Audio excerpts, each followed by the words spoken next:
Pessoal, vamos falar sobre a situação na Ucrânia, o que aconteceu nas últimas horas na linha de frente, vamos falar um monte de notícia de lá, mas é lógico, óbvio, o principal assunto hoje é o ataque à ponte de Kerch. A ponte de Kerch, ela é ou chamada de ponte da Crimeia também, ela liga o território russo ao território ucraniano ocupado pela Rússia da Crimeia, né? É uma ponte ilegal, ela não poderia ter sido construída, não foi autorizada pelo governo ucraniano, e é mais do que justo que ela seja derrubada. Mas e aí? Quem fez? Como que foi feito? O que vai acontecer agora? Vamos entender todos esses assuntos nesse vídeo. Esse é o nosso vídeo do dia 8 de outubro de 2022. Esse ataque aconteceu na madrugada, no raiar do dia, o dia amanhecendo aconteceu isso daqui, lá na Ucrânia, e essas notícias foram sugeridas por Sagat Bordiev, Paulão Guedes e várias outras pessoas. Muito obrigado a todo mundo que sugeriu notícia hoje. Obrigado a você que está assistindo o nosso vídeo. Se você gosta do nosso conteúdo, por favor, deixe o seu like e se inscreva aqui no canal, né? Olha que coisa, hein? Muita gente falava, não tem como derrubar a ponte da Crimeia. Eu mesmo fui um que achei que eu avisei, é difícil. Mesmo com mísseis, né? A ponte é uma estrutura de concreto muito forte, uma estrutura muito resistente. Para atingir isso com míssil é muito difícil, com foguete, com avião e coisa e tal. E a verdade é, ainda não se sabe exatamente como que fizeram isso daqui, né? Mas vamos entender o que se sabe neste momento da ponte da Crimeia. Dá para ver aqui no mapa que tem um monte de coisas aqui, para deixar claro para vocês, olha só. A Crimeia é essa região aqui, essa península, né, Península da Crimeia, ela pertence à Ucrânia, mas está ocupada pela Rússia desde 2014. Aqui é a Rússia propriamente dita. Quando a Rússia ocupou a Crimeia, o transporte que havia aqui era transporte via ferry boat, via navio, né, aqueles navios que você entra com carro e coisa e tal. O Putin fez essa ponte de forma ilegal, ela não foi autorizada pelo governo ucraniano, então é uma ponte ilegal, era para ser destruída de qualquer forma, mas foi a grande obra do governo do Putin. Ele fez um negócio, fez um estardalhaço com isso enorme, um mega projeto de engenharia, gastou um bocado de grana. Dá para ver que a parte principal dela não foi afetada, tá vendo? Tem essa parte maior aqui. Agora, a parte mais profunda, que é justamente onde passam os navios, foi justamente aonde aconteceu o ataque, né? Essa parte aqui é a parte em que ela é mais alta, é a parte mais característica, embora em termos de tamanho, né, em termos de comprimento não seja a maior, é a mais característica, é a mais importante. E aconteceu o ataque justamente aqui, na madrugada, no iniciozinho da manhã, né? Essas aqui são as primeiras informações que o pessoal começou a mostrar. Olha só, aqui tá falando aqui embaixo, aqui, que teve alguma explosão próximo à ponte da Crimeia, ou seja, os caras começaram a falar, tá vendo, o dia amanhecendo, dia 8 de outubro, né, o dia amanhecendo, o pessoal falando no Telegram russo aqui, olha, teve alguma coisa ali perto da ponte da Crimeia, falando perto, não sabia que era na ponte ainda. E aí depois começaram a surgir os vídeos, né, esse vídeo foi aquele que eu mostrei para vocês na abertura aqui, que mostra bem o estrago que foi causado, dá para ver que várias seções da ponte rodoviária caíram, em um sentido, tem uma outra seção aqui para trás que caiu também, e a ponte ferroviária, está bastante danificada, né? Eles fizeram um ataque coordenado a partir da ponte rodoviária, aparentemente, explodiram também a ponte ferroviária, no momento que estava passando um trem de combustível que está parado aqui, né? E daí, qual vai ser o dano disso? Certamente vai ser um dano significativo. Esse tipo de incêndio nessas vigas de metal costuma fazer recozimento da viga e isso realmente dá um trabalho danado. Muito provavelmente esses segmentos todos aqui que sofreram incêndio terão que ser trocados, né? Da mesma forma a pista aqui na rodoviária, né?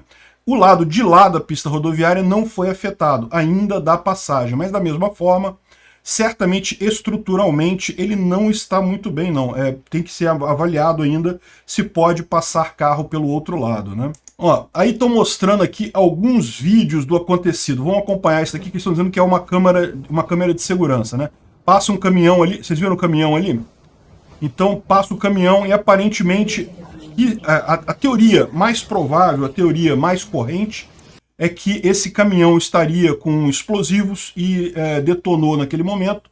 Agora, isso não explica algumas coisas, tá vendo? Porque dois pedaços da pista aqui caíram, mas teve um outro pedaço que caiu também, né? E, tá vendo lá, teve teve mais explosão depois, né? É uma coisa realmente estranha, não dá para saber exatamente o que houve neste momento. Tem uma outra imagem aqui também, o caminhão é esse aqui, ó. Ele explode no momento que ele tá, o trem tá parado, tá passando aqui do lado, aqui, ó.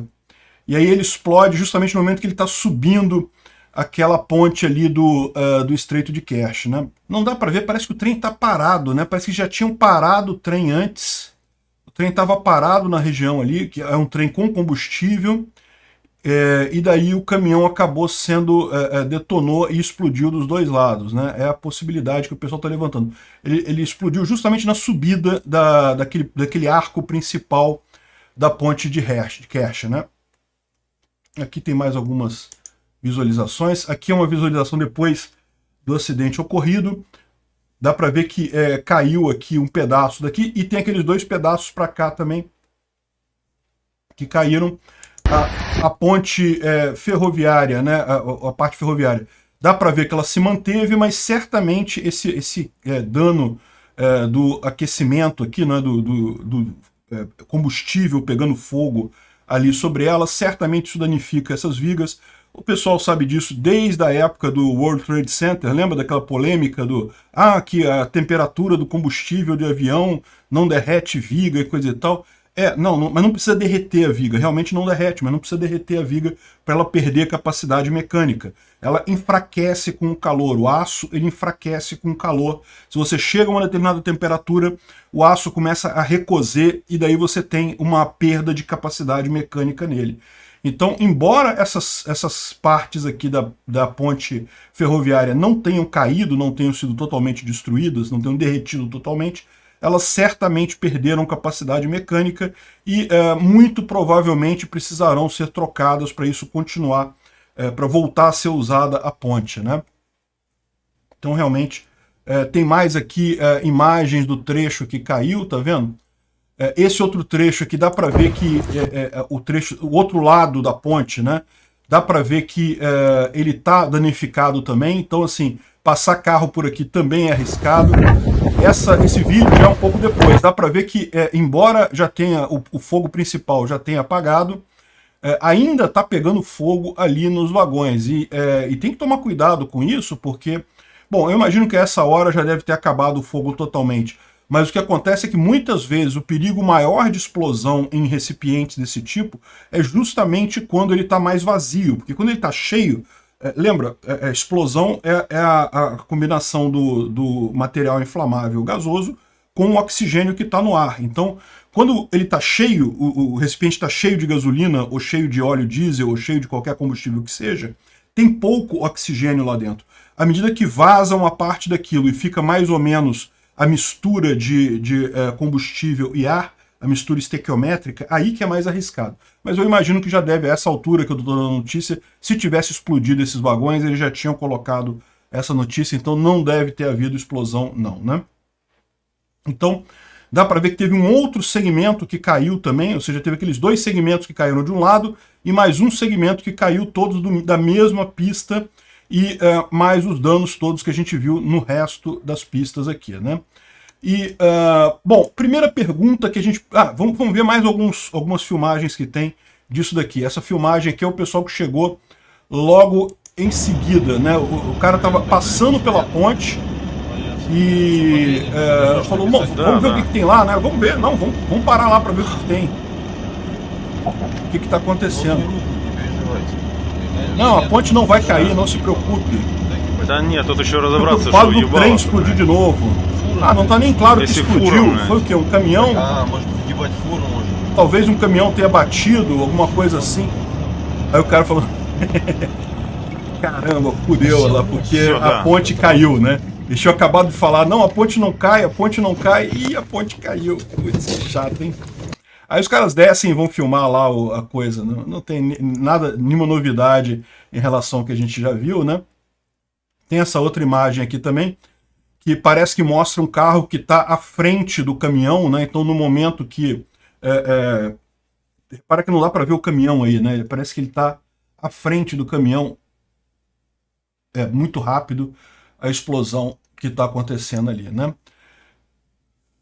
Bom, aí como que foi feito isso? Como que os ucranianos conseguiram atingir essa ponte? Né? E o que eu mencionei para vocês, usar o míssil, mesmo o ATACMS, aquele míssil que é colocado no HIMARS, que atinge até 300 km, assim, possível atingir a ponte? É. Derrubar a ponte, danificá-la significativamente, é muito difícil. Por quê? Porque é uma estrutura de concreto reforçada, o míssil não foi feito para destruir isso, é muito complicado destruir esse tipo de coisa. A ponte, esse estreito de Kerch, que é ali entre a Crimeia e a Rússia, ele é uma área sísmica, então tem terremotos ali. Então, certamente, na hora de projetar a ponte, foi usado todo o cálculo para você ter realmente um excesso de força na estrutura para suportar até um terremoto. Então, não ia ser fácil atingir essa ponte com mísseis, né?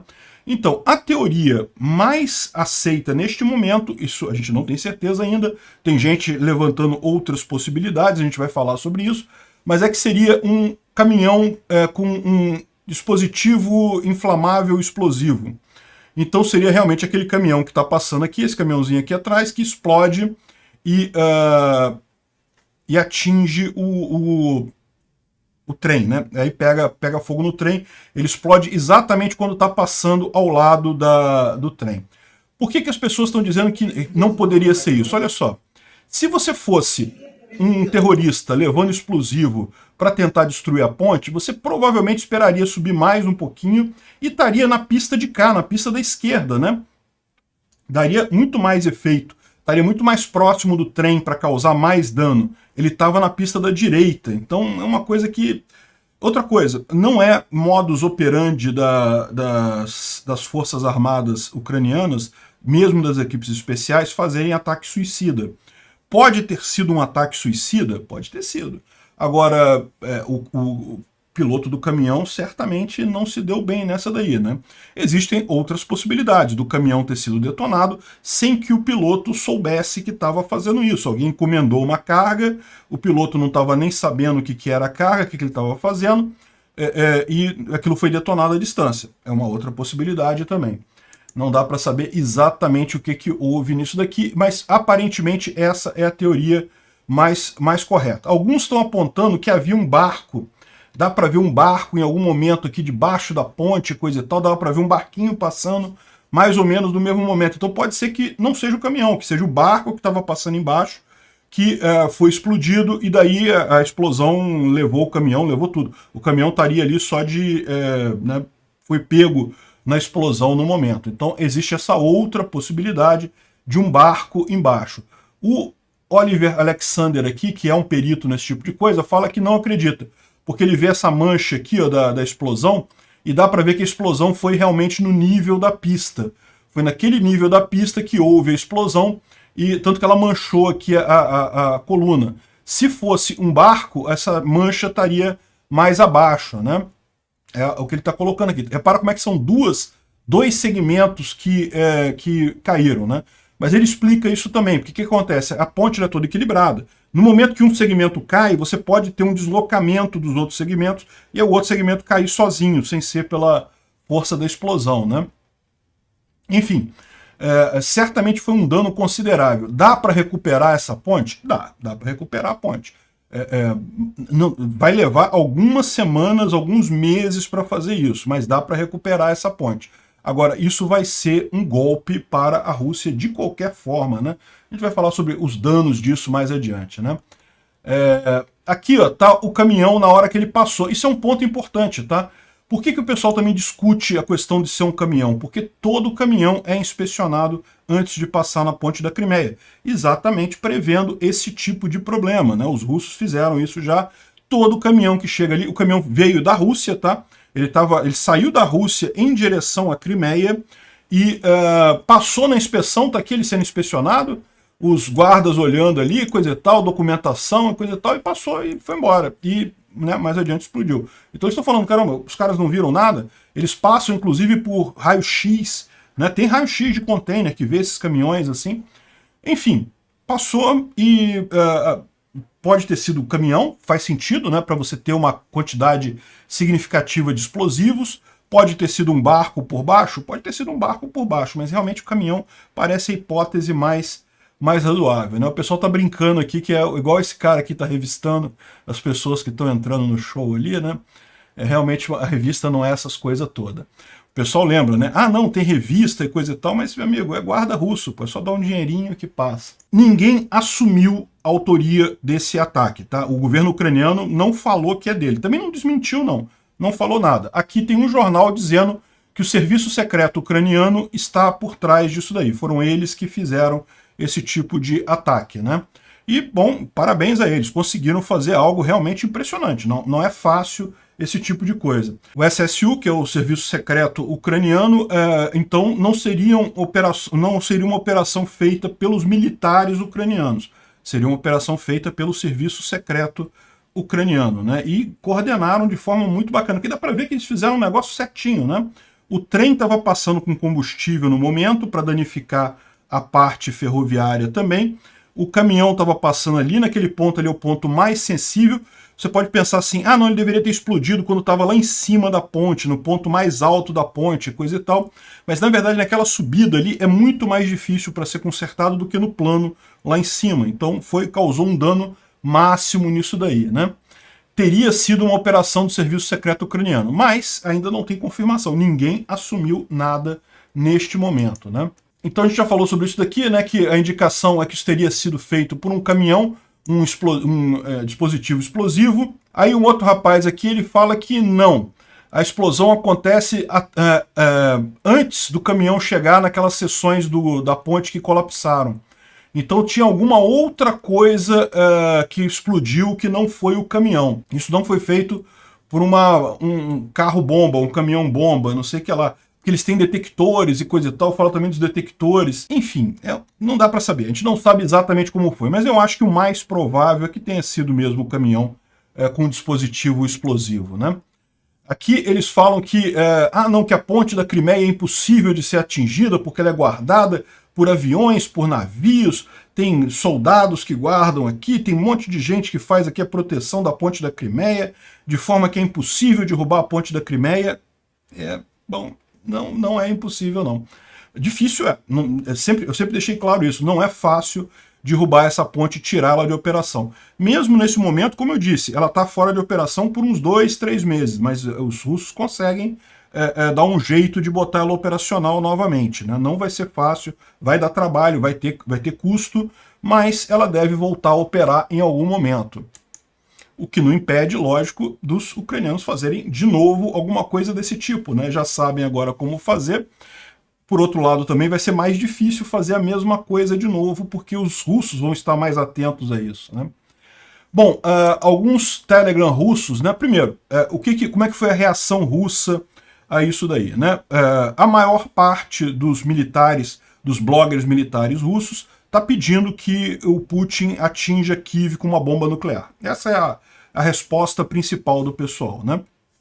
E isso me leva a crer que justamente o objetivo da Ucrânia era entregar o blefe do Putin. Ou seja, eu venho falando para vocês há muito tempo que o Putin está ameaçando esse blefe nuclear dele há um tempão, mas que ele não vai ter coragem de fazer isso mesmo. Eu tenho bola de cristal? Eu sei o futuro? Não sei. Nunca disse que sabia.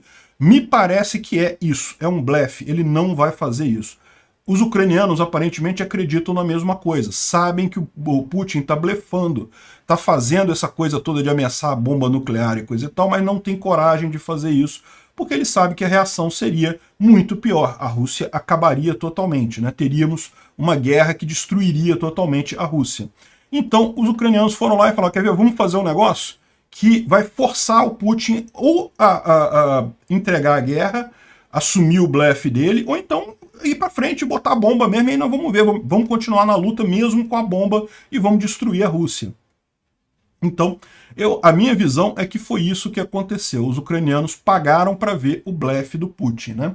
E então, a maior parte dos Telegram russos estavam pedindo bomba nuclear e coisa e tal. Esse daqui falou o seguinte, olha só, para mim a explosão da ponte não é a pior coisa. É chata, vai prejudicar, mas é gerenciável. O problema é que eles fizeram isso no aniversário do comandante em chefe, do Putin. O aniversário do Putin é hoje, né? A gente falou ontem que ele fazia 80 anos, mas na verdade a data é hoje, 8 de outubro. A ponte que ele pessoalmente abriu, que ele era orgulhoso dela. A explosão foi sincronizada com o momento da passagem de um trem de combustível. A explosão, tanto a estrada quanto o trilho de trem lá estão queimados, então as duas pontes foram destruídas com uma explosão. É um jogo perfeito de xadrez, né? Nesse momento, um general russo disse que os soldados que estão mobilizados já têm de tudo. A gente sabe que não tem, né? Então ele pediu que não cancelassem os eventos de fim de ano, as festividades de fim de ano, para armar o exército. Ele quer dinheiro. Ou seja, o cara está apontando aqui, olha só, o absurdo do pessoal na Rússia está dando pouca importância à guerra ainda, achando que os mobilizados já estão equipados, que não precisa de mais dinheiro para isso, que pode direcionar o dinheiro para a festividade do ano, né? E ele termina dizendo, e essas pessoas têm armas nucleares às suas mãos, né? Então, ou seja, o cara está dizendo que foi realmente uma coisa de precisão, foi feito para machucar o Putin, foi feito para dizer, Putin, estamos pagando o seu blefe. E aí, usa a bomba, vamos ver se ele tem coragem, né? Porque daí também desmonta o que está acontecendo nesse momento. A gente tem visto pessoas como Elon Musk, por exemplo, falando, não, porque eu não quero uma bomba nuclear, eu não quero uma guerra nuclear e coisa e tal. E os ucranianos estão certos que Putin está blefando, que ele não vai lançar essa bomba. Ele não tem coragem de fazer isso, porque ele sabe que a Rússia seria destruída. Então, eles estão pagando para ver o blefe. Vai ficar claro para todo mundo que não, Putin não vai fazer isso.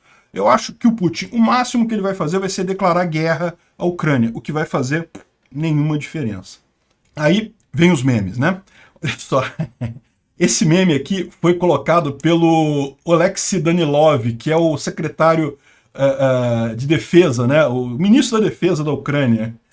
Ou seja, é o que o cara disse mesmo, os ucranianos fizeram isso para irritar o Putin, para colocar o Putin na parede, para pagar para ver o blefe do Putin. Aqui, ó, mais um aqui, ó. Feliz 100º aniversário, Vlad. Com as velhinhas aqui do negócio. Outro meme, né? Essa rota agora inclui um ferry boat. Não dá mais para atravessar para a Crimeia sem ferry boat. E aqui é outra brincadeira com o Putin. Vamos contar até 3. 1, 2, 3.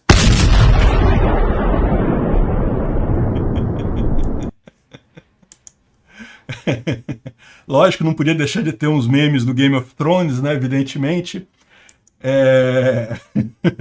O Zaluzhny, né, que é o comandante-chefe do exército ucraniano, Dracarys, e pronto, destruiu o negócio todo aqui, explodiu a coisa toda. Botaram o dragão aqui justamente pelo fato de que o pessoal ainda não sabe exatamente como foi feito. Mas, assim, tudo leva a crer que foi aquele caminhão mesmo. Vamos ver só no futuro se vai ter alguma coisa. E olha só, o Correio da Ucrânia já lançou o selo comemorativo da ponte da Crimeia destruída, né? Ou seja, eles já tinham isso planejado há algum tempo. Bom, vamos combinar, né? O Correio da Ucrânia sabia que em algum momento a Ucrânia iria destruir a ponte da Crimeia. Eles podiam nem saber que era agora, que ia ser agora, né? Mas isso já deve estar pronto lá na gaveta dos caras, lá prontinho para mandar fazer, coisa e tal, há muito tempo. E agora já lançaram o selo comemorativo da explosão da ponte da Crimeia. Bom, uma outra parte dos comentaristas de guerra russo está fazendo o contrário. Então é importante notar isso. Tem muita gente falando aqui, ó, ah, não, realmente é chocante ver a ponte da Crimeia danificada hoje, mas felizmente não houve mortes e o dano estrutural pode ser facilmente reparado. É importante, lógico, descobrir exatamente o que aconteceu e agir de acordo e coisa e tal. Ou seja, o pessoal está tentando minimizar o problema, dizer que não, dá para consertar a ponte, coisa e tal. E de fato, dá para consertar a ponte, não tem nada que impeça de ser consertada, né? A questão toda isso vai tirar de ação a Rússia, ou a logística por aquela ponte, pelo menos por uns meses. E nesses meses, certamente a Ucrânia vai fazer alguma coisa. Lembra que a gente vem falando sobre a ofensiva em Zaporizhia? Pois é. Uma outra coisa que o pessoal levanta aqui é o fato de que ficou várias horas o trem pegando fogo aqui sem incêndio, sem caminhão de incêndio. O pessoal na Rússia, aparentemente, não tem capacidade de apagar incêndios na ponte. Me parece uma coisa muito estranha, né? Deveria rapidamente chegar caminhão de incêndio aqui para começar a tentar apagar esse fogo. A gente sabe que fogo de combustível, assim, desses recipientes, não tem como apagar o fogo. O fogo vai queimar, enquanto tiver combustível no vagão, vai queimando. Mas você esfria os outros vagões para evitar que o fogo se expanda, né? Você esfria para manter as vigas ainda numa temperatura razoável. Quanto menos a viga esquentar, menor a chance dela perder a capacidade estrutural dela. Então, realmente, a demora em agir contra o fogo pode ter sido algo fundamental nessa história, né? E, bom, o cara estava falando lá que não, que vamos consertar a ponte, que não vai ter grandes problemas, mas isso daqui, ó, tá vendo essa fila de carros aqui? É o pessoal querendo abastecer na Crimeia. Quando o pessoal viu a notícia hoje cedinho que explodiram a ponte da Crimeia, eles já sabem que vai faltar combustível. Por que eles sabem disso? Porque sempre faltou combustível na Crimeia antes de construir a ponte.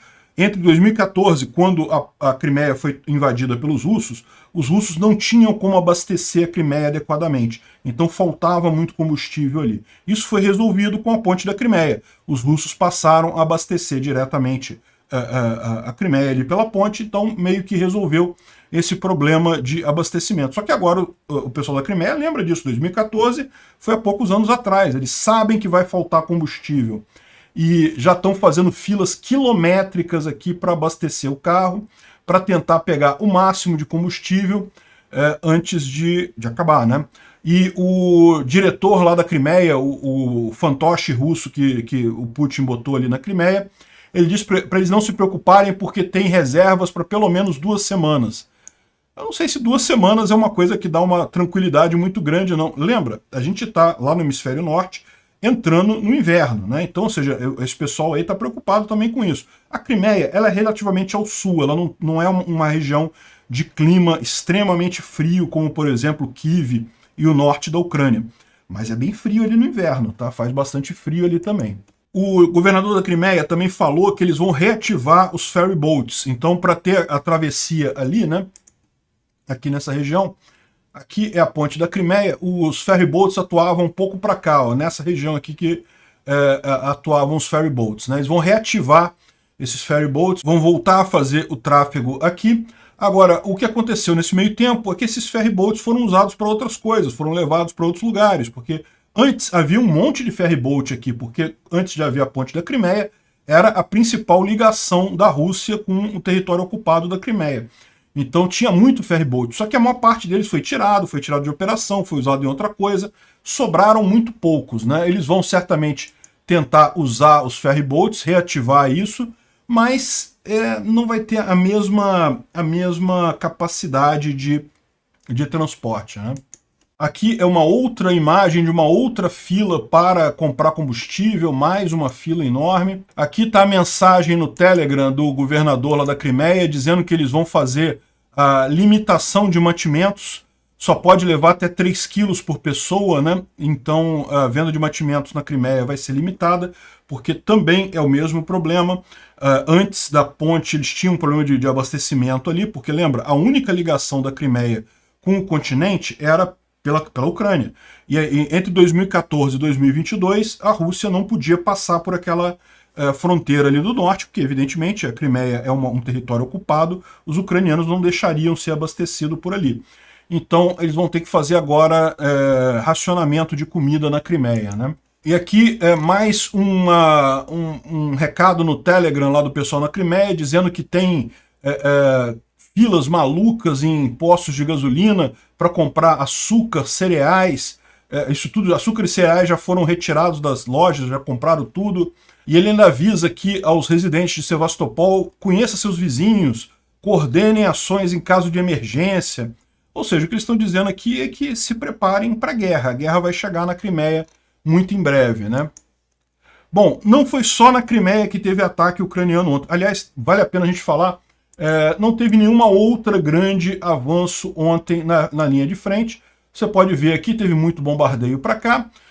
Os ucranianos estão naquele reagrupamento, preparação para o ataque a Svatov aqui em Luhansk.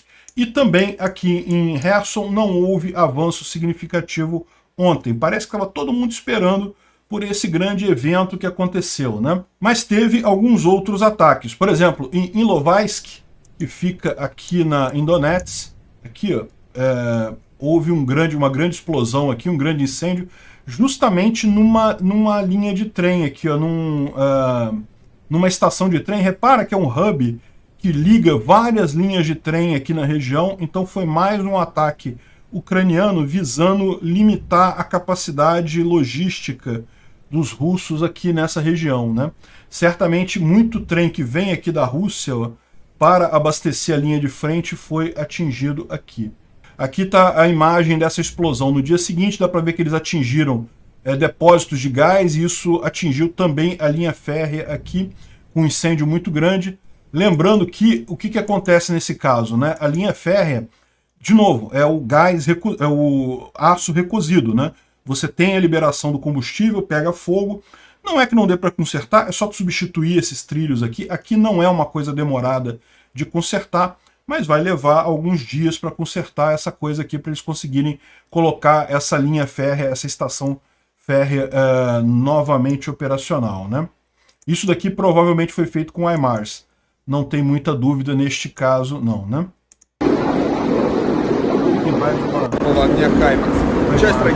Do ataque naquela região. E hoje cedo teve também em Donetsk uma grande explosão na cidade, na localidade de Mirny.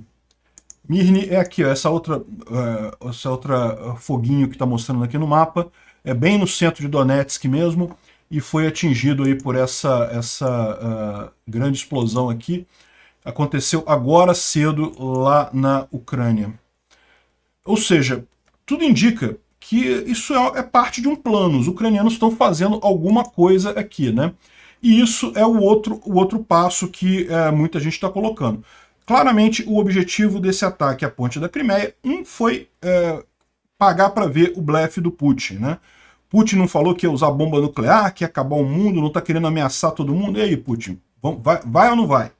E o outro, certamente, é limitar a questão do abastecimento do sul da Ucrânia. Então, repara uma coisa aqui, né? Cortou essa ligação aqui, ou dificultou muito essa ligação aqui entre a Rússia e a Península da Crimeia. Se os ucranianos invadirem aqui e tomarem Melitopol, conseguirem fazer essa ligação aqui, ó, até Melitopol, aqui tem um grande lago aqui embaixo, então não tem nenhuma passagem por aqui.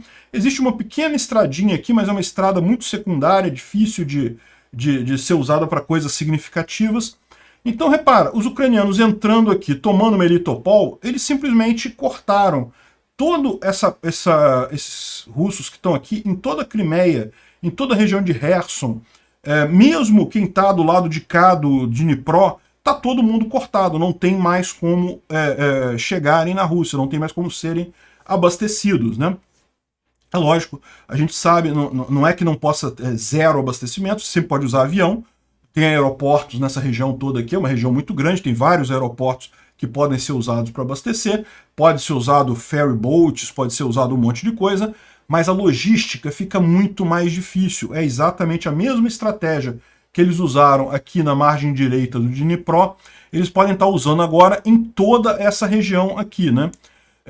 De novo, a gente está especulando aqui, tá? Eu não sei se os ucranianos vão fazer esse caminho em direção a Melitopol, mas a gente tem visto indicações disso nos últimos dias. Segundo os próprios bloggers militares russos, eles têm feito, existe uma grande quantidade de tropas ucranianas aqui nessa região, aqui em Zaporizhia, e é possível imaginar as tropas russas aqui ainda estão muito fragilizadas, ainda não estão corretamente abastecidas, ainda não receberam os recrutas novos, então é um momento que seria muito positivo para os ucranianos fazerem isso e garantirem essa separação. Daí você vai ter uma enorme quantidade de tropas russas, inclusive na Crimeia, incapaz de ser abastecida durante o inverno. É isso mesmo que vai acontecer? Não sei. Vamos ver nos próximos dias aí se vai ser isso que vai acontecer, né?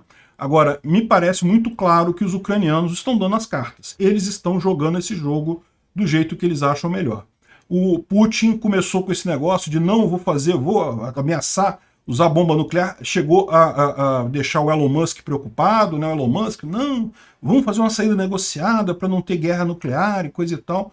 Os ucranianos estão certos que isso é blefe, estão pagando para ver o blefe do Putin. Vamos ver o que vai acontecer nos próximos dias, né? Aqui no Instituto para Estudo da Guerra, lembra, esse daqui é referente ao dia de ontem, então eles ainda não sabem, não tem aqui nada sobre a ponte da Crimeia, mas o que eles apontam aqui é outra coisa que é muito importante também, que fontes no Ocidente e na Rússia reportam fraturas dentro do Kremlin, ou seja, o Putin está começando a ser muito contestado dentro do próprio Kremlin. A gente falou ontem sobre o pessoal militar que quer a cabeça do Shoigu, o pessoal da Duma que quer a cabeça do Gerasimov. Todo o alto comando do exército está sendo questionado e, evidentemente, em algum momento, alguém vai lembrar de questionar o Putin, porque ele é o grande culpado dessa história toda.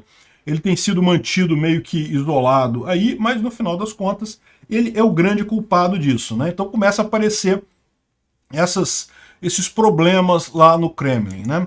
Tem um artigo no Financial Times em que eles estão falando que, olha só, a elite russa percebeu que tá liberado criticar o comando das tropas, né? Até um tempo atrás você não podia fazer crítica nenhuma, 15 anos de cadeia, qualquer crítica aos militares russos e coisa e tal, acabou que abriu a temporada de crítica aos militares lá. Então, esse tabu caiu, já tem gente criticando o Shoigu, tem gente criticando o Gerasimov, e lógico que tem gente criticando o Putin ainda dentre os próprios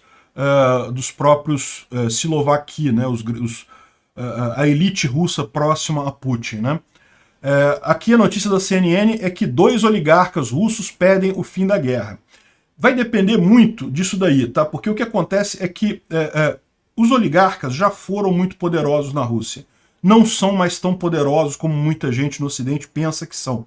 Porque, na verdade, o Putin subiu ao poder justamente começou a brigar contra os oligarcas, para ter mais poder, para tirar o poder dos oligarcas. Então, hoje, a maior parte deles não tem grandes poderes lá dentro.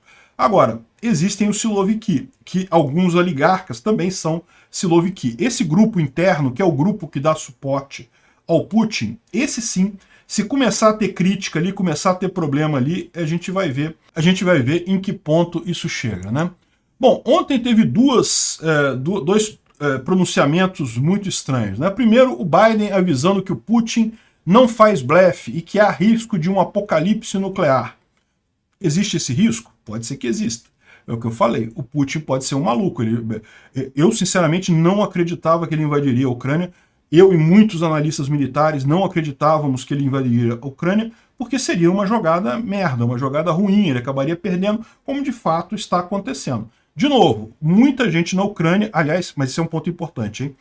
Eu e muitos analistas do Ocidente não acreditávamos que o Putin fosse invadir a Ucrânia. O pessoal da Ucrânia tinha certeza que ele ia. O pessoal de lá está acostumado, conhece muito mais o jeito do Putin do que a gente aqui no Ocidente. Agora, a situação é, o pessoal da Ucrânia está pagando para ver o blefe, acha que o Putin não vai jogar a bomba atômica, ele está blefando, está tentando conseguir sair dessa guerra com alguma vitória usando o blefe nuclear, né? É aquela proposta lá do Elon Musk, de não sei o que lá, vamos dividir, vamos fazer alguma coisa e tal. Então, ele quer, já há muito tempo que o Putin quer é isso. É um cessar-fogo, é manter as terras os territórios que ele conquistou, o resto deixa para lá, vamos encerrar essa guerra, vamos fazer de conta que acabou. Isso não é uma opção para a Ucrânia, porque a Ucrânia sabe que isso daí seria só um passo intermediário, daqui a pouco ele vai voltar a guerrear de novo, né? E os ucranianos estão pagando para ver. O Biden diz que não é blefe, que há risco de apocalipse. Vamos descobrir agora nos próximos dias, porque afinal os ucranianos estão pagando para ver o blefe do Putin. O Pentágono diz que não há planejamento russo para uso de armas nucleares, ou seja, embora o Biden tenha falado que não é um blefe, coisa e tal, parece, pelo que diz o Pentágono, que até o momento o Putin não começou a mexer as armas nucleares. A preparação que ele faria para lançar um ataque nuclear seria uma preparação que levaria tempo, não é um negócio simplesmente apertar um botão. Então, não há essa preparação por hora. Certamente a gente teria um aviso disso em algum momento. Quanto tempo levaria? É difícil dizer, né? Uma coisa que aconteceu ontem foi a perda de sinal em antenas da Starlink na frente de batalha, né? E daí, esse tipo de manchete aqui é claramente manchete de Rousseff. É o pessoal que fala, as tropas ucranianas ficaram apavoradas com a queda do sinal da Starlink, não sei o que lá, causou pânico. Não é bem assim não, tá? De fato, o sinal da Starlink caiu em vários lugares ali na linha de frente. Teve até gente na internet falando aqui, não, evidentemente a Starlink caiu na frontline, né, na fronteira da Ucrânia. O Elon Musk deveria explicar o que está acontecendo, ou então ser investigado. E ele falou aqui que o próprio Elon Musk respondeu a uma crítica da Financial Times sobre as antenas dele que estão lá na Ucrânia, né? Ele falou que, olha só, isso foi uma reportagem ruim do Financial Times. O artigo diz falsamente que os terminais da Starlink e os serviços são pagos quando apenas uma pequena porcentagem foi. Essa operação toda custou a SpaceX 80 milhões e vai passar de 100 milhões até o final do ano. Sobre o que está acontecendo na linha de frente é classificado. Olha só. O Elon Musk está dizendo que não pode falar sobre o que está acontecendo na linha de frente. Então está acontecendo alguma coisa, ele não pode falar sobre isso. E aqui o Kosaki Gandhi é que respondeu a coisa. Para o seu conhecimento, não tem nada a ver com o Elon Musk. O Elon Musk andou fazendo aquelas pesquisas, aquelas opiniões dele, preocupados com a guerra nuclear, mas não, ele não mandou cortar a Starlink. O que ele descobriu é que elas estavam sendo usadas pelos russos. Os russos estavam usando a Starlink também, porque é melhor do que os sistemas deles de satélites. Então, eles estão fazendo isso para resolver temporariamente as linhas, para deixar claro quem que pode usar, quem não pode usar ali, para evitar que os russos usem a Starlink. No final das contas, o que estava acontecendo é isso. A Starlink é tão melhor do que o que eles têm hoje, lá em termos de internet, que até os russos estavam usando, né? E, inclusive, teve aqui a informação de que agora a Rússia está cega, porque todos os satélites militares foram hackeados e tirados offline a partir de ontem. Aí a gente não sabe se ele está se referindo aqui ao fato de que os russos estavam usando a Starlink, e o que o Elon Musk fez? Ele cortou a Starlink exatamente onde estão as tropas russas, e daí esse o problema que deu. Eles estão ajustando as linhas ali da frente de batalha para manter os russos no escuro, né? Os russos aparentemente estavam usando a Starlink. Ou foi realmente alguma coisa, algum hacking que foi feito e tirou os satélites russos, impediu os satélites russos. E daí, preventivamente, o Elon Musk também cortou o sinal da Starlink, porque os russos já vinham usando a Starlink em alguns pontos. No que cortassem, no que esse ataque à comunicação russa foi feito e tirou os satélites russos do ar, certamente os russos tentariam usar com muito mais frequência a Starlink, e o Elon Musk quis evitar esse tipo de coisa. Então, não sabemos o que aconteceu, mas fiquem tranquilos, o Elon Musk não cortou o Starlink da Ucrânia. O que está acontecendo na frente de batalha é um ajuste por conta desse uso da Starlink pelos russos, e na verdade quem está com muito mais problema em termos de comunicação lá são os russos, né? E realmente quem está com muitos problemas de comunicação lá são os russos, né? Problema de comunicação e outros problemas, né? Realmente é lindo de ver isso. Quem diria, eu fiz vários programas lá atrás falando sobre a ponte de Kerch, quando que a Ucrânia vai fazer alguma coisa na ponte da Crimeia. Olha que lindo isso. Obrigado por assistir o vídeo até o final. Além de curtir, compartilhar e se inscrever no canal, considere se tornar patrocinador com valores a partir de R$ 1,99. Clique no botão Seja Membro abaixo para saber as condições e vantagens de patrocinar o canal. Mais informações sobre o nosso projeto, visite nossos sites indicados na tela.